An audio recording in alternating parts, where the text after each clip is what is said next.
देश की आन बान और शान है तिरंगा। मेरा देश महान, मेरा अभिमान है तिरंगा। लेकिन मौजूदा सियासी हालात बता रहे हैं कि सियासत की जान भी है तिरंगा। जी हाँ, पूरा देश आजादी के अमृत महोत्सव के जश्न को लेकर उत्साहित है। हर घर तिरंगा लगाने को उत्सव के रूप में मनाए जाने की तैयारी है। लेकिन आजादी के इस उत्सव पर सियासी तकरार जारी है। कांग्रेस ने भाजपा पर सवाल खड़े किए तो भाजपा की ओर से जवाब आया। मध्य प्रदेश के बीजेपी अध्यक्ष वीडी शर्मा बोले कि राजनीति हमारा मकसद नहीं, बल्कि कांग्रेस विकृत मानसिकता का राजनीतिक दल है। वीडी शर्मा ने कहा कि कांग्रेस ने गांधी के विचारों को बेचकर 55 साल राज किया। प्रधानमंत्री का आह्वान है तो उस आह्वान पर जमीन पर घर घर में हर घर तिरंगा फहरे, ये हमारा भाव है। हमारा भाव तिरंगे के माध्यम से कोई राजनीति करना नहीं है। ये कांग्रेस की जिंदगी भर लोगों को गुमराह करने की रही है। तुम तो गांधी जी के विचारों को बेच करके 55 वर्ष राज कर गए देश पर, और गांधी जी के विचारों को ही धो डाला इस देश के अंदर। भाजपा कांग्रेस के शासनकाल पर सवाल उठा रही है। वहीं कांग्रेस आजादी में दिए कांग्रेस के योगदान की याद दिला रही है। साथ ही आरोपों की बौछार भी है।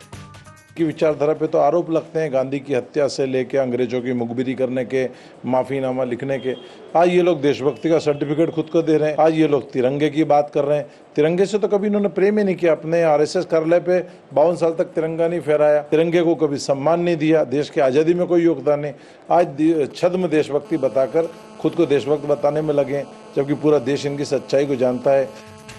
दोनों दलों की ओर से की जा रही बयानबाजी के बाद सवाल उठता है कि क्या आजादी के अमृत महोत्सव पर सियासत जरूरी है?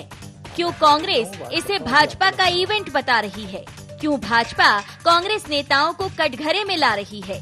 क्यों देश की आजादी के अमृत महोत्सव पर सियासी विष घोला जा रहा है? Bureau report, IND 24।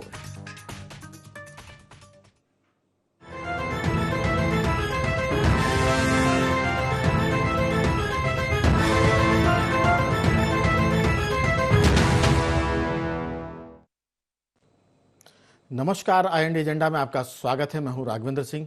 आज हम बात करेंगे तिरंगे पर सियासत, लेकिन चर्चा को शुरू करें उसके पहले एक नज़र डालते हैं एजेंडा पॉइंट्स पर। क्या आज़ादी के महोत्सव पर सियासत जरूरी है? क्यों सियासी दल कर रहे हैं झंडे पर झगड़ा? क्यों कांग्रेस इसे बता रही है इवेंट? क्यों राष्ट्रवाद बना सियासी मुद्दा? तो ये 4 खास बिंदु, लेकिन चर्चा हम विस्तार से करेंगे, क्योंकि तिरंगे का मतलब देशभक्ति भी है और तिरंगे का मतलब राष्ट्रीयता के मामले में जो उसके खिलाफ या पक्ष में जाएगा, लोग उसे अपने अपने हिसाब से सियासी कटघरे में खड़ा करेंगे। मुद्दा महत्वपूर्ण है। 15 अगस्त आने वाला है, भाजपा का अभियान है और कांग्रेस ने और बाकी दलों ने उसको किस तरह से काउंटर किया है, ये सियासी चालें, कौन कितना जीतेगा, कौन कितनी बाजी हारेगा, इसी मुद्दे पर हम बात करेंगे कि तिरंगे पर सियासत। चर्चा के लिए मौजूद है स्टूडियो हमारे साथ वरिष्ठ पत्रकार रविंद्र जैन जी, स्काइप पर हैं भाजपा के प्रवक्ता पंकज चतुर्वेदी जी, और इसके बाद हमारे साथ जुड़ने वाले हैं कांग्रेस के प्रवक्ता हफीज अब्बास साहब। सबसे पहले चर्चा की शुरुआत एक निष्पक्ष बात से हो जाए, क्योंकि इसके बाद बीजेपी कांग्रेस तो नहीं है रविंद्र जी, क्योंकि कांग्रेस कहेगी कि ये भाजपा का एजेंडा है और भाजपा कहेगी कि ये वो कांग्रेस नहीं है जो कभी आज़ादी के लिए लड़ती थी। अब तो वो तिरंगे पर भी राजनीति करती है। तो वक्त बदल गया है, देश बदल रहा है, बहुत सारी बातें अदला बदली हो गई है। पहले आपकी राय की, क्या तिरंगे पर सियासत होनी चाहिए, चाहे जैसी भी हो? बीजेपी ने अगर इसको इश्यू बनाया है तो क्या ये राजनीतिक मुद्दा बनता है? क्या कांग्रेस इस मामले में भाजपा पर जो रणनीति थी उसमें फंस गई है? क्योंकि तिरंगे पर अगर आप राजनीति करेंगे, हिंदुस्तान की सेना के मुद्दे पर कोई राजनीति करेगा, तो रविंद्र जी ऐसा लगता है कि देश में अभी इन दोनों मुद्दे पर जनता या देश के लोग बहुत संवेदनशील है, और बीजेपी बड़ी होशियारी से ऐसे मुद्दे उठाती है जिस पर कोई दाएं बाएं होता है तो नुकसान उसी का होता है। आपकी राय? देखिए राघवन जी, बिल्कुल सही है कि इस समय देश की जब 75वीं आज़ादी की वर्षगांठ मना रहे हैं, और ऐसे में इस तरह की राजनीति होना कि कांग्रेस अलग आरोप लगा रही है और भारतीय जनता पार्टी, लेकिन आप ये भी एक देखिए कि आजादी के 25वीं सालगिरह भी मनी, 50वीं भी मनी और 75वीं भी मनने जा रही है, लेकिन मैंने नहीं देखा कभी कि किसी राजनीतिक दल के कार्यालय से झंडे विक्रय किए जाए। आखिर ये ऐसा क्यों हो रहा है? जब भी यह कोई राष्ट्रीय आयोजन होता रहा है, चाहे वो खेल का आयोजन हो या आजादी के महोत्सव का आयोजन हो, तो एक सर्वदलीय कमेटी दिल्ली में बनती है और सारे दल के लोग उसमें शामिल होते हैं और सब मिलकर वो आयोजन करते हैं। क्या कारण है कि भारतीय जनता पार्टी ने इसकी पहल नहीं की? सबसे पहली पहल ये होना चाहिए कि जितने भी दल, क्यों आप ये संदेश देने की कोशिश करते हैं कि केवल भारतीय जनता पार्टी राष्ट्रवादी है, बाकी कोई राष्ट्रवादी है ही नहीं है, उनका आजादी से कोई लेना देना नहीं है। यदि आप इस संदेश को देंगे तो निश्चित तौर पर जो आरोप लगे वो लगेंगे। यदि मध्य प्रदेश सहित देश में सारे दल मिलकर यदि आजादी के 75वीं वर्षगांठ बनाए तो और उत्साह का माहौल बनेगा। राजनीति इसलिए होती है कि एक दल सिर्फ अपना काम करना चाहते हैं, सिर्फ अपना नाम करना चाहते हैं और अपना काम करना चाहते हैं। मैं 100% इस बात से सहमत हूं कि तिरंगे के नाम पर राजनीति नहीं होना चाहिए। मैंने खुद सोशल मीडिया पर डाला है कि भारत सरकार ने, प्रधानमंत्री जी ने 3 दिन तिरंगा फहराने की बात की है, तो मैं 8 दिन तिरंगा फहराना चाहता हूं, क्योंकि हमारे स्वाभिमान से जुड़ा हुआ मुद्दा है, यह देशभक्ति का मुद्दा है। और केवल हिंदुस्तान में नहीं, दुनिया में जहां जहां हिंदुस्तानी रहते हैं उन सबको तिरंगा फहराना चाहिए। क्यों नहीं फहराना चाहिए? बिल्कुल राजनीति नहीं होना चाहिए। लेकिन मेरा एक ही विनम्र निवेदन है सत्तारूढ़ दल से कि आप सबको साथ लेके चलिए, क्योंकि यह राजनीति का मुद्दा नहीं है, या चुनाव का नहीं है, या कोई वोट मिलने वाले नहीं है। या हम सब मिलकर क्यों नहीं इस चीज को मनाते हैं? या तो ये करें कि नरेंद्र मोदी जी ने उनसे अपील की हो कि आप आइए हम लोग सब मिलकर करें, भारतीय जनता पार्टी ने अपील की हो और वो मना करते हैं, उसके बाद उनको सजा देना निश्चित तौर पे है। लेकिन ऐसी कोई भी पहल पूरे अभी तक दिखाई नहीं दी है कि जो सत्तारूढ़ दल है उसने सभी दलों को बुलाया हो, सबसे बात की हो, कोई कमेटी बनाई हो, सबको मिलकर ये स्वतंत्रता की 75वीं सालगिरह मनाने की बात हुई हो, और ना ही कभी किसी पार्टी के कार्यालय में तिरंगा बेचने की बात हुई है। यदि बेच भी रहे तो मैं उसको कोई आपत्तिजनक नहीं मानता हूं। चलिए, लोगों को यह सहायता मिल जाएगी कि भाई हम कहां ढूंढेंगे, कहां मिलेगा, एक जगह पर व्यवस्थित एक निर्धारित शुल्क पर यदि वहां मिल रहा है तो उस पर कोई आपत्ति नहीं है। लेकिन ये क्यों हुआ, ये मेरी समझ में नहीं आ रहा है। यदि भारतीय जनता पार्टी के कार्यालय में तिरंगा दिया जा सकता है तो कांग्रेस के कार्यालय में क्यों नहीं दिया जा सकता? आप पार्टी में क्यों नहीं मिल सकता? और जो मार्क्सवादी कम्युनिस्ट पार्टी है उनके कार्यालय में क्यों नहीं मिल सकता है? ये सारे व्यापारी जो वहां दे रहे हैं वो अन्य दलों में भी संपर्क करें कि भाई आप भी अपने कार्यालय से तिरंगा दीजिए। मेरा सिर्फ इतना सा कहना है कि तिरंगा को कम से कम किसी राजनीतिक पार्टी के बैनर से जोड़ के नहीं देखा जाना चाहिए। बिल्कुल। पंकज जी, पत्रकार का मतलब स्थायी विपक्ष, और चूंकि कांग्रेस के अब्बास अभी हमसे जुड़ नहीं पाए हैं, इसलिए रमन जी ने पत्रकार और विपक्ष दोनों की भूमिका निभाई है। अब सीधा सवाल आपसे कि अगर राजनीति करनी है तो बहुत सारे मुद्दे हैं, तिरंगे पर राजनीति करने की क्या जरूरत है? लेकिन मैं आपकी तरफ से रमन जी को थोड़ा सा बता दूं कि ये अब जमाना बदल गया। लोग कहते हैं ना कि भारत बदल रहा है, अब सियासत बदल गई है। अब राजनीति ऐसे की जाती है कि जिसमें अपना फायदा हो और दूसरे का नुकसान हो जाए। बीजेपी इस मामले में बहुत घाघ है, बहुत चतुर है, और बहुत ही इस मामले में एक अंग्रेजी का शब्द श्रूड है। और आप देखिए कि चाहे मुद्दा हिंदुत्व का हो, चाहे राम मंदिर का हो, चाहे ज्ञानव्यापी की हम बात करें, चाहे वो जो मेक इन इंडिया की, मेड इन इंडिया की बात करें, आर्मी की बात करें, सर्जिकल स्ट्राइक की बात करें, हर मुद्दे पर प्रतिपक्ष मुझे लगता है कि चालाकी के मामले में कांग्रेस से पिछड़ गया है। अगर तिरंगे की बात भी करते हैं तो जो बात रविंद्र जी ने बहुत समझाई है, भारत का आदमी तिरंगे के मुद्दे पर इतनी बात समझने को राजी नहीं होगा। वो सीधा सीधा जाएगा कि अगर 75वीं सालगिरह है, तिरंगे की बात हो रही है तो क्या बुरा है। गांव से लेकर कस्बे तक का आदमी यही सोचेगा। पहले आपकी राय, उसका हम हफीज अब्बास से हमारा संपर्क हुआ तो उनसे भी पूछेंगे। पंकज जी, पहले रविंद्र जी की बात करूं कि रविंद्र जी मेरा तो प्रतिपक्ष कभी हो ही नहीं सकता, क्योंकि ये मेरे मार्गदर्शक हैं और मैं कई विषयों पर इनसे परामर्श करता हूं। बहुत विद्वान पत्रकार हैं और उनके विचार हैं और उनका लंबा राजनीति का अनुभव है। कांग्रेस बीजेपी बहुत उतार चढ़ाव उन्होंने मतपेशी राजनीति के देखे हैं जी, तो उनके विचार है रविंद्र जी के, और मैं उनके विचार का आदर करता हूँ, उनका भी आदर करता हूँ। जहाँ तक इस अभियान का विषय, तो मैं बस रविंद्र जी की बात में बस थोड़ा संशोधन करूंगा कि अभियान भारतीय जनता पार्टी का अभियान नहीं है। यह अभियान भारत की सरकार का अभियान है, जिसके मुखिया भारतीय जनता पार्टी के नेता के तौर पर आदरणीय प्रधानमंत्री नरेंद्र मोदी जी हैं। और यदि किसी भी देश की आज़ादी के स्वर्णिम 75 वर्ष हो, अमृत काल हो, और इन 75 वर्षों में देश की जो लोकतंत्र है उसने दुनिया में अपने आप को प्रमाणित किया, स्थापित किया हो, और हम सब ने देखा कि नगर सरकार, ग्राम सरकार से लेकर देश की सरकार तक बहुत स्मूथली यहाँ लोकतांत्रिक प्रोसेस फॉलो होता है। जिसको मेजोरिटी मिलती है वो कॉन्स्टिट्यूशन के हिसाब से जनता की सेवा करता है। अब यदि भारतीय जनता पार्टी प्रधानमंत्री जी संकल्प लेते हैं कि इस वर्ष जब 75 वर्ष आज़ादी के पूर्ण हो रहे हों और भारत के स्तर पर हर घर घर तिरंगा अभियान की बात की जाए, तो उसमें कोई भी राजनीतिक कोण किसी को भी नहीं देखना चाहिए, ना तो निष्पक्ष पत्रकार के रूप में आदरणीय रविंद्र जी को, ना प्रतिपक्ष के रूप में कांग्रेस को। जहां तक झंडों की उपलब्धता का विषय है, तो झंडे राघवेंद्र जी इस देश में कौन बनाता है? इस देश में झंडे बनते हैं मूलतः खादी के, और खादी किसका भाव और विचार था? श्रद्धेय महात्मा गांधी जी का। और ये झंडे खादी के बनाता कौन है सर? देश भर में हमारी माताओं बहनों के स्व सहायता समूह है, वो इन झंडों का निर्माण करते हैं, या खादी से जुड़ी संस्थाएं इन झंडों का निर्माण करती हैं। तो यदि भारतीय जनता पार्टी के प्रांत कार्यालय में आम जनता के लिए ये झंडे सहजता से उपलब्ध कराए जा रहे हैं, ये झंडे निर्धारित मानकों के अनुरूप हैं, ये झंडे उस आकार प्रकार के हैं जिस आकार प्रकार की ध्वज संहिता है, तो उसमें क्या आपत्ति का विषय? हम तो सिर्फ कांग्रेस से ये पूछना चाहते हैं कि कोई ऐसा अभियान जो राष्ट्रवाद का, उसमें कांग्रेस के पेट में दर्द। हम यदि घर घर तिरंगा अभियान की बात करते हैं, कांग्रेस के लिए राजनीति कर रहे हैं। अरे तिरंगे पे राघवेंद्र जी किस चीज की राजनीति?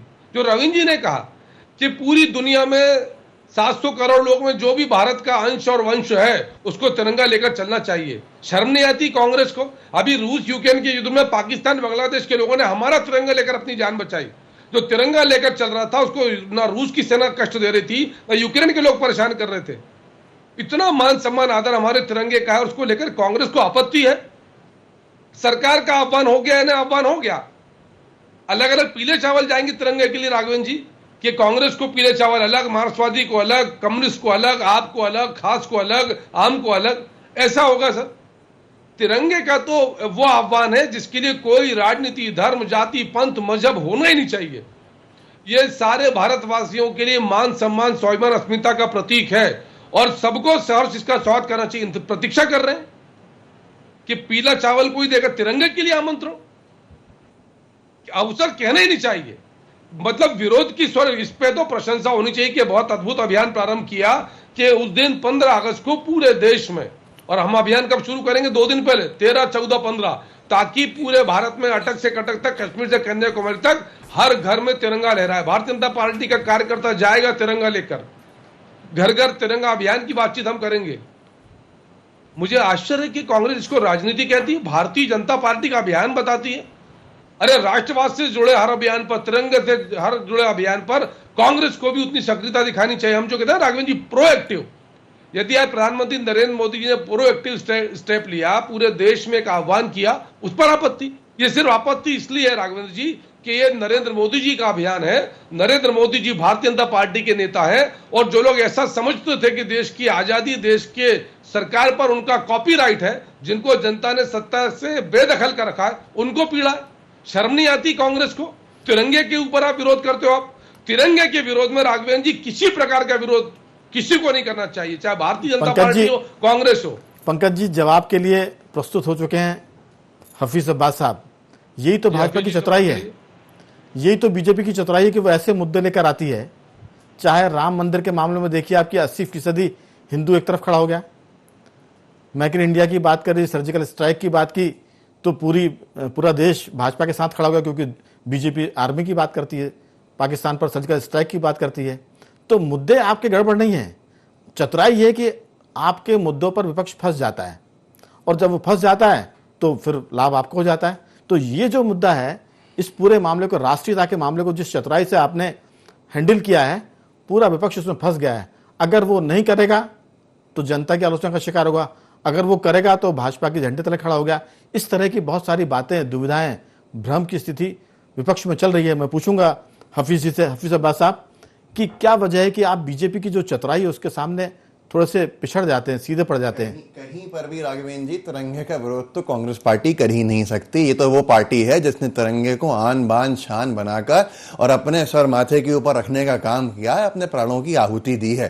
सन 47 में जब आह्वान किया कांग्रेस पार्टी ने कि हर व्यक्ति अपने घर पे झंडा लगाए, तो इनके आरएसएस को ऑर्गेनाइजर में छपा था। और मैं कहूंगा उसी भाषा में जिस भाषा में पंकज जी कह रहे थे, क्या शर्म नहीं आई थी ऑर्गेनाइजर में छापने के वक्त कि ये कहना आरएसएस का कि अशुभ है 3 रंग कोई अपने घर के ऊपर नहीं लगाए इसको, तो वो दिन भी याद है। लेकिन आज विरोध किस बात का है? राजनीतिकरण का बात का है। हमने तो पहले ही कहा था, हमारा तो उदयपुर चिंतन शिविर में राघवेंद्र जी तय हो गया था, भारतीय जनता पार्टी की योजना बनी भी नहीं थी। आज से महीनों पहले तय हो चुका था कि हर जिले में 75 किलोमीटर तिरंगे के साथ यात्रा निकाली जाएगी।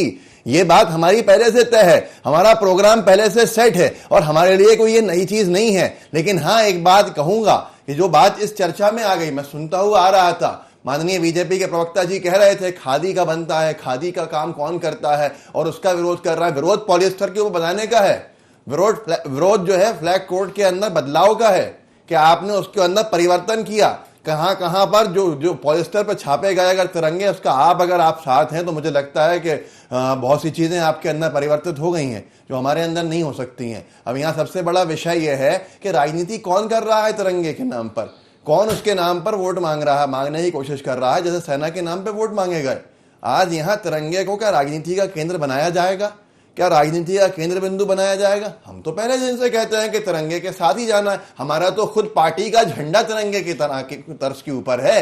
हम तो वो लोग हैं जिन्होंने हमेशा तिरंगे को साथ रखा है और हमारे लिए ये शायद बीजेपी को सर्टिफिकेट देने की जरूरत नहीं है कि कौन तिरंगे के विरोध में है, कौन तिरंगे के समर्थन में। क्या ये बात झूठ है कि 55 साल तक जिन्होंने विरोध किया तिरंगे का, 55 साल तक आज की मिसाल देता हूं और अपनी बात खत्म कर दूंगा जिससे पूरा स्पष्ट हो जाएगा। माननीय प्रधानमंत्री जी ने आह्वान किया कि सब लोग तिरंगे को इस्तेमाल करें, तिरंगे की बीजेपी की तरफ से एक एजेंडा चलाया गया कि तिरंगे की डीपी बनाई जाए।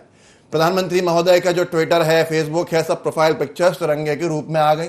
माननीय सारे मंत्रीगणों की आ गई, सबकी हो गई, पूरे देश के अंदर एक मुहिम चल गई। पर आज भी इस वक्त आप अपने चैनल के ऊपर स्क्रीनशॉट्स मंगा सकते हैं और चला सकते हैं। ट्विटर हैंडल, फेसबुक, आरएसएस का जो है उसके ऊपर जो उनका संघ का निशान है वही है, तिरंगा नहीं है। सरसंघ चालक महोदय मोहन भागवत जी के फेसबुक और ट्विटर प्रोफाइल के ऊपर जो है वेरीफाइड है, उसके ऊपर कोई परिवर्तन नहीं है। जितने भी पदाधिकारी हैं बड़े बड़े आरएसएस के, मैं यहां दिखा सकता हूं इस फोन के अंदर, उनकी प्रोफाइल पिक्चर्स चेंज नहीं की गई हैं। आखिर आज भी क्या विरोध करेंगे? आज भी क्या यही कहेंगे? और झंडे को बेचना, मुझे लगता है बहुत सारी दुकानें, खादी ग्रामोद्योग है, सब जगह पर है। क्या झंडे को आप पैसों के अंदर बेचेंगे अपनी योजना के तहत? हमारे विधायकों ने ये संकल्प लिया है कि हम मुफ्त के अंदर बांटेंगे। ये देखिए आप, आरएसएस की प्रोफाइल हो, मोहन भागवत जी की हो, दत्तात्रेय होसबाले जी का हो, सुरेश जोशी जी का हो, सुरेश सोनी जी का हो, सब लोगों की प्रोफाइल पिक्चर के ऊपर उन्हीं की तस्वीरें हैं। नहीं बदला उन्होंने। क्या संघ आज भी नफरत कर रहा है? क्या संघ आज भी ऑर्गेनाइजर के लेख पर कायम है जो लिखा गया सन 47 में 14 अगस्त को? कोई अपने घरों पे नहीं लगा, ये अशुभ है। हम कोशिश करते हैं कि इस मुद्दे पर किसी आरएसएस के वरिष्ठ प्रचारक से हम बात करें, चूंकि वक्त कम है, वरना हम कोशिश करते हैं कि इसी चर्चा में उनको जोड़ लेते हैं कि आखिर ऐसा क्यों नहीं है, क्योंकि उसके लिए मेरे ख्याल से पंकज जी अधिकृत नहीं है संघ के बारे में कुछ बोलने के लिए। मैं लौटूंगा आपके पास। रविंद्र जी, सवाल यही है कि क्या विपक्ष भाजपा के इस मुद्दे पर फंस गया है? क्योंकि ना उगलते बनता ना निगलते बनता, क्योंकि जिस चतुराई से उन्होंने काम किया, जो अब्बास जी कह रहे हैं कि अब खादी का नहीं है, पॉलिस्टर का तिरंगा है, अब पूरे समय 15 अगस्त निकल जाएगा, कांग्रेस ये कहती रहेगी और बीजेपी इस पूरे मामले को लूट कर ले जाएगी। इसकी जो चीज मुद्दे की चीज है, क्योंकि जाहिर है कि उनके पास ज्यादा प्रचार की चीजें हैं।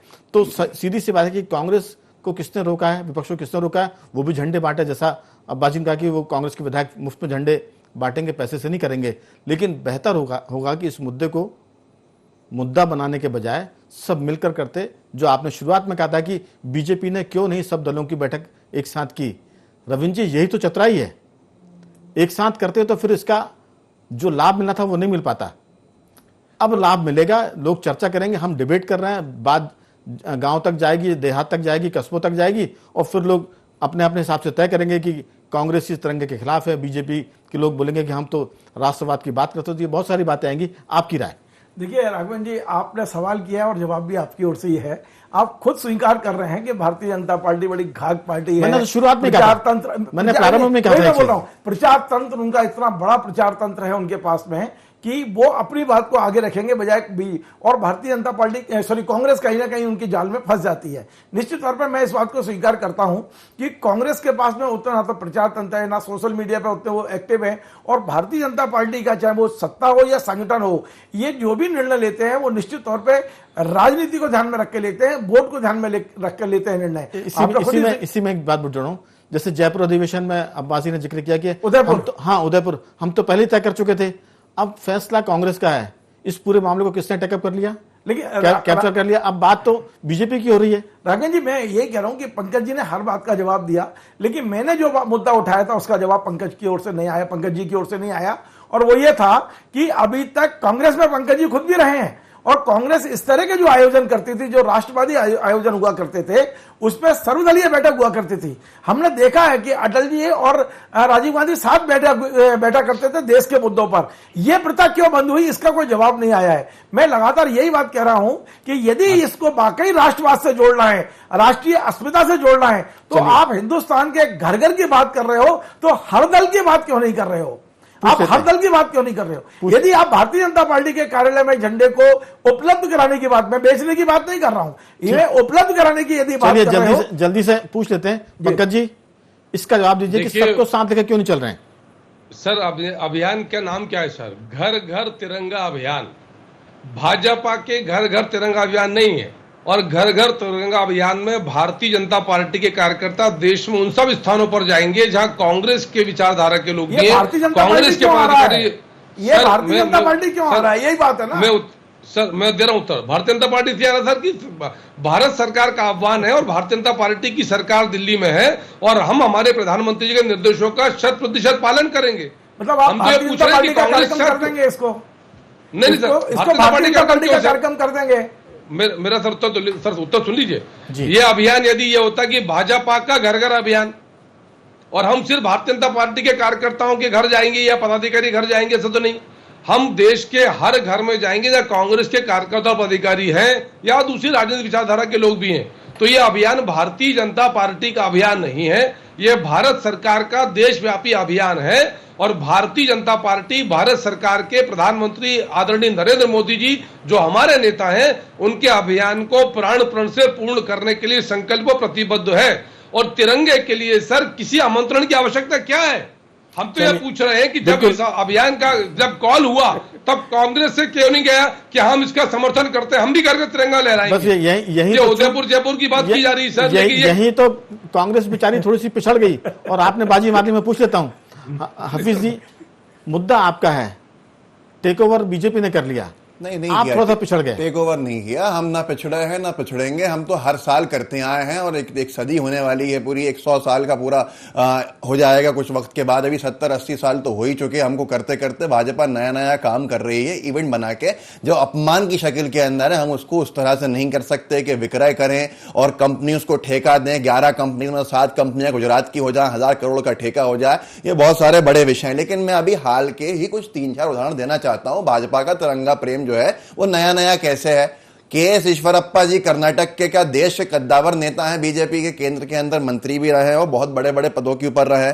क्या उन्होंने 30 मई 2022 मतलब 2-3 महीने पहले यह बयान नहीं दिया था कि भगवा झंडा बहुत जल्दी आगे भविष्य के अंदर हो सकता है कि तिरंगे को की जगह पे ले ले, तिरंगा की जगह भारत का ध्वज बन जाए? क्या यह बात वही पुरानी आरएसएस की नहीं थी जो बीजेपी के इतने बड़े नेता ने दोहराई थी? भाजपा उसके बारे में क्या कहती है? क्या शर्म आती है भारतीय जनता पार्टी को इस तरह के बयानों पे जो उनके इतने कद्दावर नेता देते हैं? दूसरी आप पूरी बात सुन लीजिए। आगर के अंदर तिरंगा जो पिछले साल मुझे याद है, और मैं मानता हूं कि आप सबको भी यहां पर याद होगा, रविंद्र जैन जी को तो अच्छे से याद होगा क्योंकि वो पूरा कवर करते हैं, और आपको भी राघवेंद्र जी याद होगा कि आगर में तिरंगे को नीचे इन्होंने फहराया था पिछली 15 अगस्त को, और भगवा झंडा जो था वो ऊपर था। क्या ये तिरंगे का अपमान नहीं था? क्या ये भारतीय जनता पार्टी ने जानबूझ के नहीं किया था? हमने हबीबगंज थाने में जाके 0 पे एफआईआर भी करी थी, और उसके अलावा कल्याण सिंह जी जब शांत हुए, उनका देहांत हुआ, तो कल्याण सिंह जी की जो लखा शरीर रखा हुआ था उसके ऊपर तिरंगे पे इन्होंने भगवा झंडा रखा हुआ था और जेपी नड्डा जी वहां पर अपनी श्रद्धांजलि दे रहे थे, जिससे बहुत सारा हंगामा हुआ था। तो इनके लिए तिरंगा क्या है? एक राजनीति का केंद्र है। हमारे लिए तिरंगा आन बान शान है। उदयपुर चिंतन शिविर में हम इनसे पहले तय कर चुके थे और ये सिर्फ हमारी नकल करने के लिए और हमारे एक पूरे के पूरे जो हमारी एक कार्यक्रम था उसके ऊपर अपने आप को रखने के लिए इन्होंने ये कार्यक्रम किया। लेकिन हम धन्यवाद देते हैं कि आखिरकार इन लोगों ने तिरंगे को अपना दिल से मानने का दिखावा तो किया। यही हमारी बहुत बड़ी उपलब्धि है। चलिए पंकज जी कुछ कह रहे हैं आप, फिर मैं रविंद्र जी के पास आऊंगा। मैं सर ये निवेदन कर रहा था कि भारतीय जनता पार्टी को कांग्रेस पार्टी के प्रमाणीकरण की आवश्यकता नहीं है। हम तो ये जानना चाहते हैं, नहीं है, वो भी कह रहे हैं कि जरूरत नहीं है। सर नेहरू जी ने फ्लैग कोड में प्रतिबंधित क्यों किया था तिरंगा? नवीन जिंदल प्रकरण पंजीबद्ध हुआ, नवीन जिंदल कोर्ट गए और फिर सुप्रीम कोर्ट के बाद नया कोर्ट बना, और जब नेशनल फ्लैग कोड था जिसमें तिरंगा फहराने पर बंद किया जाता था तब आरएसएस के कार्यालय तिरंगा नहीं फहराया। बाकी हर 15 अगस्त 47 से लेकर 2650 तक हमेशा झंडा फहराया गया है तिरंगा। पंकज जी कुछ कहना चाह रहा है अब्बास जी। अटल बिहारी वाजपेयी जी की सरकार के शुरुआती दौर में कोर्ट गए थे। मुझे अफसोस होता है कि अटल बिहारी वाजपेयी जी की सरकार ने भी कोई परिवर्तन नहीं किया, कोई परिवर्तन नहीं किया। अटल जी की सरकार ने भी, अटल जी की सरकार को सुप्रीम कोर्ट ने परिवर्तन किया। भारतीय जनता पार्टी की सरकार को मौका मिला। बात यहाँ पर है केस ईश्वरप्पा जी का बयान क्यों आया? केस ईश्वरप्पा जी का बयान क्यों आया? एक सेकंड,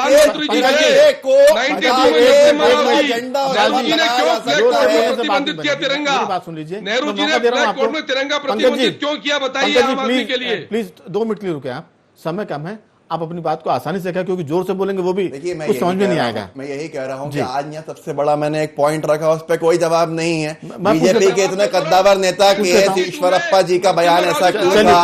हेगड़े जी का, अनंत हेगड़े जी का बयान बदलने का पंकज जी से उत्तर देते हैं, नहीं दे पाएंगे। पंकज जी दावा कर रहा है, जवाब नहीं दे पाएंगे। पंकज जी बहुत पॉइंटेड सवाल है, इसका उत्तर 1992 में देश के प्रधानमंत्री स्वर्गीय जवाब नहीं है। सुन तो लीजिए, कौन प्रधानमंत्री थे और फ्लैग कोड किसने बनाया ताकि आम आदमी झंडा ना फहरा पाए? जवाहरलाल नेहरू जी ने। अनंत हेगड़े देखिए सवाल आपको उत्तर जनता सुन रही होगा। कब गए? 1992 में गए। 2002 में सुप्रीम कोर्ट ने ऑर्डर दिया। 96 में गए हैं, प्रतिबंधित था 96 में गए हैं। आज भी उनके केस का अंतिम पंकज जी आपकी बात आ गई है। हम तो पूछ रहे हैं कि तिरंगे के मामले पर कांग्रेस का विरोध क्या है? चलिए बात आ गई पंकज जी, आपकी बात आ गई। अंतिम टिप्पणी के लिए मैं रविंद्र जी रविंद्र जी, बात वही होगी ना, इस पूरे मसले में वो मुद्दा छूट गया, राष्ट्रवाद के मामले में फिर बीजेपी आगे निकल जाएगी, क्योंकि सफाई और जवाब और सवाल होते रहेंगे तब तक 15 अगस्त जाएगा और यही नफे नुकसान की बात होती, जिसमें बीजेपी को मैंने कहा कि बहुत चतुर खिलाड़ी हैं, देखते कहीं और गोल कहीं मार देते हैं। आपकी अंतिम टिप्पणी। पंकज जी, मैं अभी भी पंकज जी से एक ही आग्रह कर रहा हूं कि अभी 10 दिन बाकी है। पंकज जी, क्या आप मुझ जैसे एक छोटे से पत्रकार की इस बात से सहमत हैं कि अब भारत में क्या हो रहा है नहीं पता है? मध्य प्रदेश में भारतीय जनता पार्टी और आपकी सरकार इस बात की पेशकश करेगी कि सभी दलों को साथ बिठाकर सबकी मदद लेकर ये राष्ट्रीय अभियान चलाया जाए और सभी कार्यालयों में झंडे उपलब्ध कराने की व्यवस्था की जाए। सुन लेते हैं। आमंत्रित कर रहा हूं सर, तिरंगे के लिए अलग से आमंत्रण सर जी सर, हर भारतीय आमंत्रित कर सकता है। ये आपके मुख्यमंत्री करेंगे क्या? आप मुख्यमंत्री और अपनी पार्टी अध्यक्ष को बोलेंगे क्या? सर मैं तो सर कह रहा हूँ तिरंगे के लिए तो हर भारतीय आमंत्रित कर सकता है। आप भी कर सकते हैं, हफीज भी कर सकते हैं, राघवेंद्र जी भी कर सकते हैं। मैं आमंत्रित कर रहा हूँ सबको, आइए। मैं भारत के नागरिक के नाते सबको आमंत्रित समय की कमी है। तिरंगा भारत का है सर, हर भारतवासी का है। चलिए तिरंगा हर भारतवासी का